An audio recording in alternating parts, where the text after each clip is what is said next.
మీరు ఇప్పటికీ మీ ట్రేడింగ్ లాభాలపై అధిక బ్రోకరేజ్ ఛార్జీలు చెల్లిస్తున్నారా? ఇప్పుడు చింతించకండి. భారతదేశం యొక్క నంబర్ 1 రతన్ టాటాకి అప్‌స్టాక్స్ లో పెట్టుబడులున్నాయి. అప్‌స్టాక్స్ తో ఉచిత డీమాట్ ఖాతాను తెరవండి. అప్‌స్టాక్స్ ఛార్జీలను అన్ని విభాగాలలో కేవలం ₹20 బ్రోకరేజ్. అలాగే లైఫ్ టైమ్ జీరో ఏఎంసీ ఛార్జీలను అందిస్తుంది. డిస్క్రిప్షన్ బాక్స్ లో ఇవ్వబడిన లింక్ నుండి మీ ఖాతాను తెరిస్తే మీకు ₹1000 బ్రోకరేజ్ క్యాష్ బ్యాక్ తో పాటు 20,000 విలువైన ప్రీమియం రాకెట్ కాల్స్ ఉచితంగా పొందండి.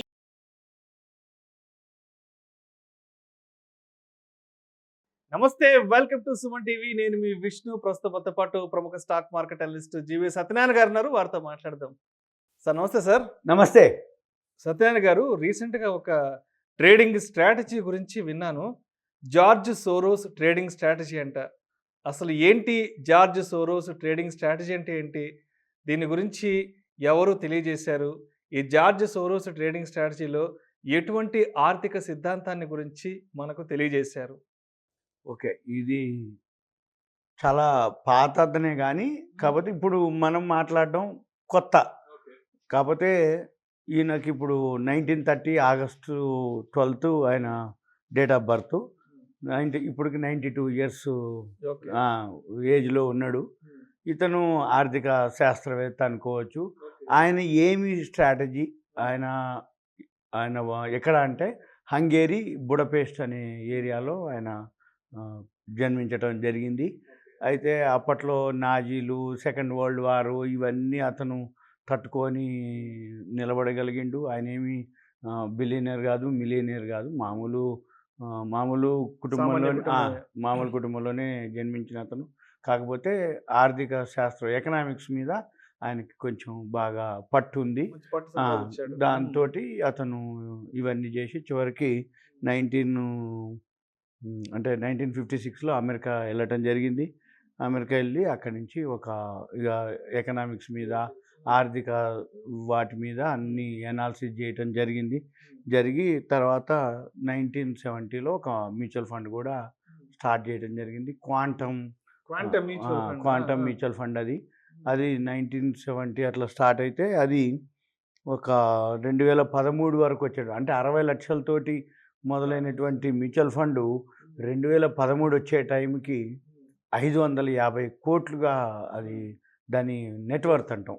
అంటే దాని వాల్యూస్ 550 కోట్లు అయింది. 550 కోట్ల డాలర్లకు. అవును, అది జరిగింది. అది 2014. అప్పుడే ఈయనని 2014 ఫోర్బ్స్ మ్యాగజైన్లో 83వ స్థానానికి, అంటే అత్యంత ధనవంతులో ఆ మ్యాగజైన్లో ఏదైతే ఉందో ఆయన 83వ స్థానానికి రావటం జరిగింది.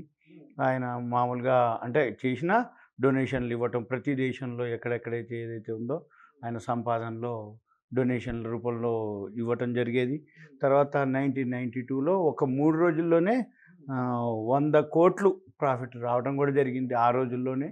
తర్వాత 2010లో 5 కోట్ల డాలర్లతోటి బాంబే స్టాక్ ఎక్స్చేంజ్లో 4% వాటా కూడా తీసుకోవటం జరిగింది.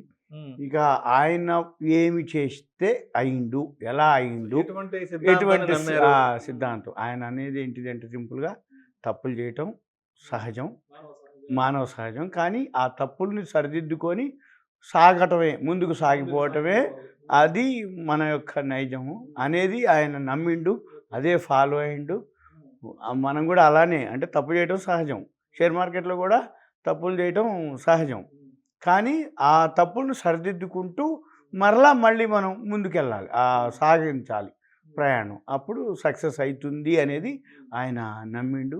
ఇంకొక మెయిన్ ఏంటిదంటే, ఎవరైతే మన కంపెనీలు ఉన్నాయో షేర్ మార్కెట్లో వాళ్ళ ఊహలు, వాళ్ళ ఆలోచనలని, అంటే అంతర్గతంగా ఏవైతే పనిచేస్తాయో అవి ఆయన ఒక సూత్రంగా ఫాలో అయ్యి అక్కడ దాన్ని సక్సెస్ అయ్యిండు, ఆయన ఇంప్లిమెంట్ చేసిండు. ఇప్పుడు కూడా మనం కూడా అలానే కనుక ఫాలో అయితే ఓకే. అంటే ఏంటిది, అంతర్గతంగా ఎవరైతే ఆలోచనలు, ఊహలు మనం కనుక పట్టుకోగలగాలి. అంటే ఇన్సైడర్ న్యూస్ అంటారు సింపుల్గా. ఏవైతే కంపెనీలకి అంతర్గతంగా, అంటే ఏంది, కంపెనీ యొక్క ఏమేమి ఆలోచనలు, అంటే రాబోయే రోజుల్లో కంపెనీ ఎలా వృద్ధి చెందబోతుంది అనేది కనుక మనం ఆలోచించి ఆ సూత్రాన్ని కనుక మనం కూడా ఫాలో అయితే మనం కూడా మన ఫండ్స్ మన దగ్గర ఏవైతే ఫండ్స్ ఉన్నాయో అవన్నీ కూడా మనము చేయడానికి వీలవుతుంది.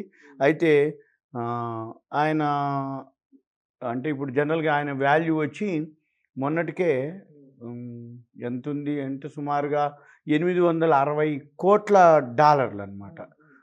అది మొన్న 2022 వరకు ఆయన ఫోర్బ్స్ మ్యాగజైను అంటే పబ్లిష్ చేయడం జరిగింది. ఆయన ఇప్పటికీ జీవించే ఉన్నాడు. 92 ఏళ్ళు.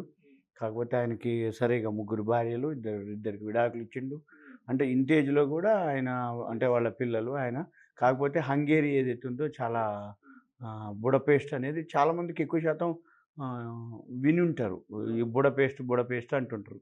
మామూలుగా కూడా అది హంగేరీలో ఒక ఏరియా, ఒక ప్రాంతం. ఈయన అక్కడ జన్మించిండు. కాకపోతే అక్కడ నాజీలు ఇవన్నీ అప్పట్లో సెకండ్ వరల్డ్ వారు అవన్నీ బాగా యుద్ధాలు జరిగేది. అప్పట్లో ఈయన ఒక టైంలో అంటే ఇల్లు అవన్నీ వదిలేసి కూడా వెళ్ళిపోవటం జరిగింది. వెళ్ళిపోయి మళ్ళీ తర్వాత అంటే పేర్లు కూడా మార్చుకొని జీవించటం జరిగింది. అంటే ఆ పేర్లు అవన్నీ ఉంటే వీళ్ళు నాజీలు వీళ్ళందరూ అప్పట్లో వీళ్ళని శిక్షించేది. అటువంటిది వీళ్ళు పేర్లు మార్చుకొని తర్వాత ఎప్పుడైతే వరల్డ్ వార్ అయిపోయి సెకండ్ వరల్డ్ వార్ అయిపోయి మళ్ళీ మామూలు స్థితికి వచ్చిందో అప్పుడు మళ్ళీ ఆయన మామూలుగా రావటం జరిగింది. అంటే ఆయన అనేదల్లా ఇదే తప్పులు చేయడం సహజం. కానీ ఆ తప్పులు సరిదిద్దుకుంటూ ముందుకు పోవాలనేది ఆయన సూత్రం.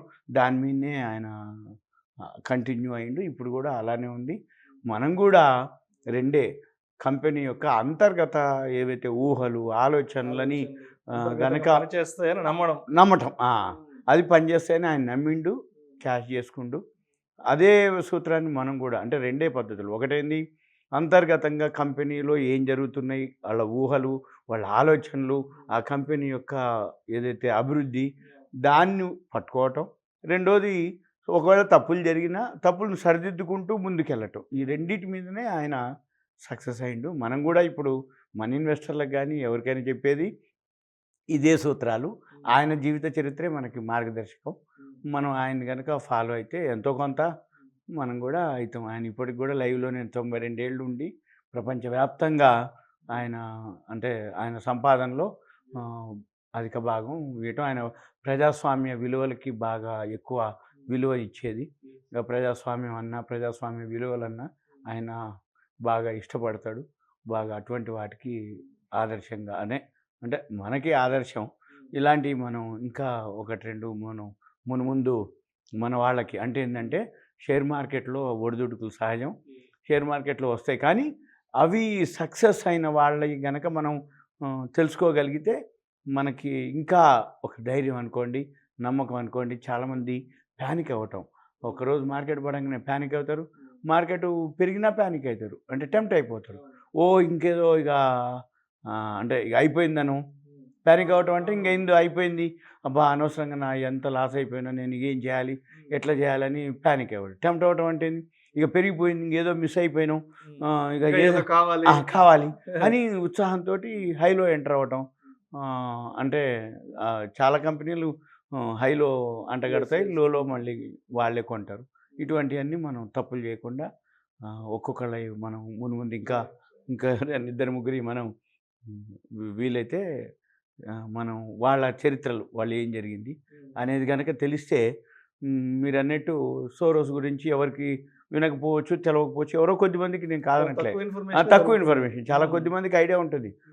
షేర్ మార్కెట్లో ఇప్పుడు ఉన్న వాళ్ళకి అంటే ఇది మనం ఎక్కువ శాతం మన కంటెంటు కానీ మన డిస్కషన్స్ కానీ ఎక్కువ శాతం బిగినర్స్ లెర్నర్స్ కోసమే ఉపయోగపడే అవేర్నెస్ ప్రోగ్రామ్ కాబట్టి ఎటువంటి వ్యక్తిగత రికమెండేషన్స్ లేవు. కరెక్ట్.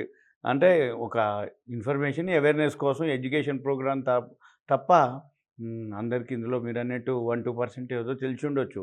కానీ ఎక్కువ శాతం మందికి తెలియదు. ఆ పదాలు కూడా వినుండరు. ఆ పదమే కొత్తగా ఉంటుంది. వారెన్ బఫెట్ అంటే ఓకే, జుంజున్వాలా అనగానే ఓకే అంటారు. మరి సోరోస్ గురించి అంతగా ఎవరికి ఉండదు, ఉండలేదు. అందుకని మనం ఇటువంటి విషయం. Thank you sir, thank you so much. So మొత్తంగా జార్జ్ సోరోస్ ట్రేడింగ్ స్ట్రాటజీ అంటే మార్కెట్లో పెట్టుబడిదారుల అంచనాలు, ఊహలు అంతర్గతంగా పనిచేస్తాయన్న సూత్రం మీద సో మరి ఆయన కూడా దాని ఒక ఆర్థిక సూత్రంగా తీసుకొని సో ప్రపంచంలోనే ఆయన కూడా ఒక అత్యంత ధనవంతుడిగా వృద్ధి చెందారు. అవును. Right. Thank you sir. Thank you so much Satyanarayana గారు. ఓకే. ఇలాంటి మరిన్ని interesting videos and valuable information కోసం వెంటనే మా ఛానల్ను సబ్స్క్రైబ్ చేయండి, లైక్ చేయండి, షేర్ చేయండి. అదేవిధంగా మీ అభిప్రాయాలను వీడియోస్ కింద కామెంట్స్ రూపంలో మాకు తెలియచేయండి. This is Vishnu signing off.